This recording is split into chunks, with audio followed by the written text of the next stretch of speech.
Hey Team CRST, Safety Keith here to talk to you about a very important topic, and that's brakes. More importantly, brake violations. We've seen a recent uptick in CSA violations coming through for easily manageable things regarding the braking system on the vehicle. May 26th, the FMCSA did a roadside blitz. Just one day, they found 1,273 violations that put drivers out of service. On top of that, they found 1,725 other violations that drivers incurred points for. So today, we're going to talk about your tractor and trailer and the things that you should be looking for.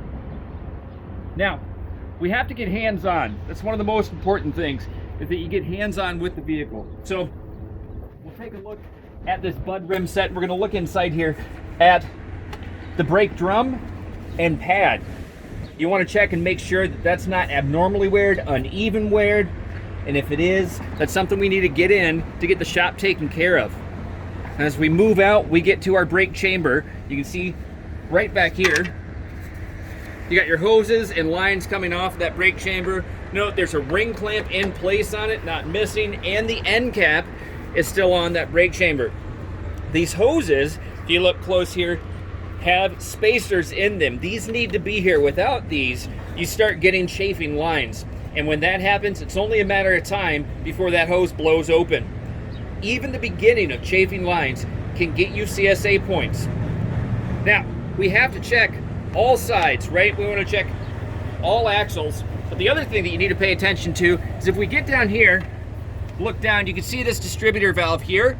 And then we've also got air supply that goes to our fifth wheel.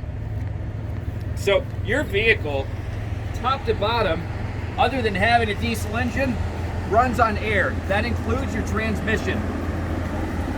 So if we get in here, as we get into the transmission and transfer axle, you're gonna see all kinds of hoses and lines coming off.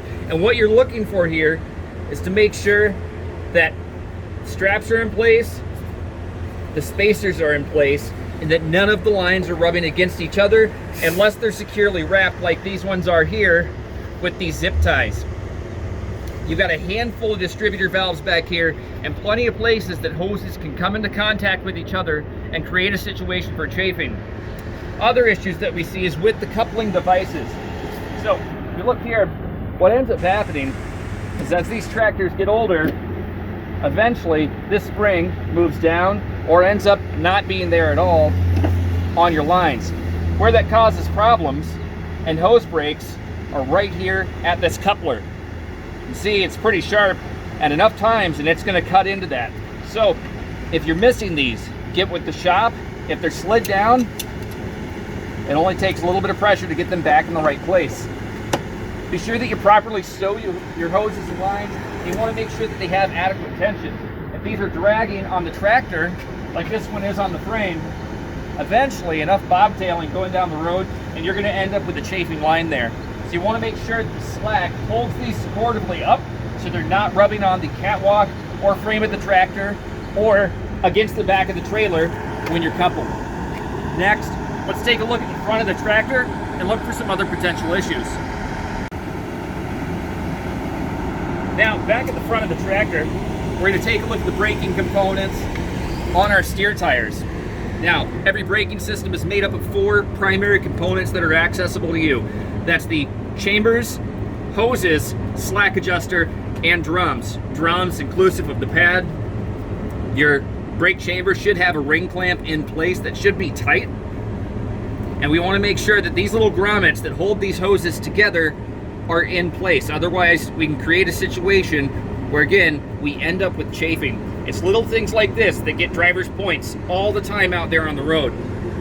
Now, let's move on to the trailer and cover some other points.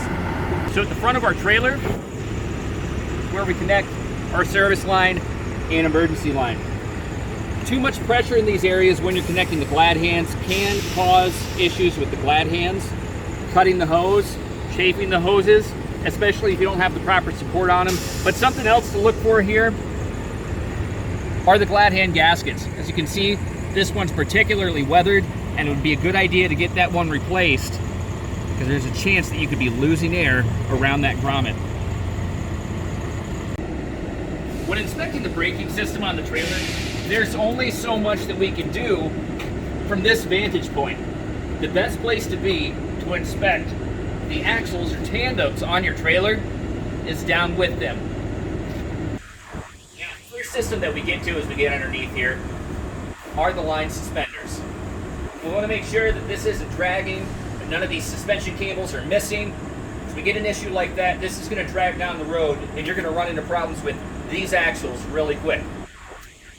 Moving further in, we've got 4 sets of brakes that we need to inspect, 2 hoses going to each one and dividers for each one. You've got a service chamber and an emergency chamber back here, just like you do on the back of the tractor. So there's more hoses to inspect, more distributor valves, and more things to look for. Again, from where I'm at right now, I can't do a proper inspection. Know that you're going to have to get down here to actually look at everything. You have to get down to inspect the linings and the drum. We have to get under here to inspect, to make sure that all of our hose spacers are in place. And yes, that does mean crawling underneath here to inspect that. We're going to check our chambers, make sure that the caps are in place, make sure that the fittings look good, make sure there's no signs of dry rot on the hoses, just like we would anywhere else. As we move on back, we're going to do the same thing. In the middle of this junction, we've got a handful of connectors. By a handful, I mean quite a bit. And spacers, and that all goes up to the distributor valve at this air tank. With the system pressurized, you should be able to listen and see if you hear any air leaking. That's an early indication that you've got a problem. As with any brake inspection with your vehicle, you want to make sure that you pressurize one side of the system, either the tractor or the trailer, and inspect that part and listen for air leaving the vehicle. Then we get into the regular part of our inspection. And that's it.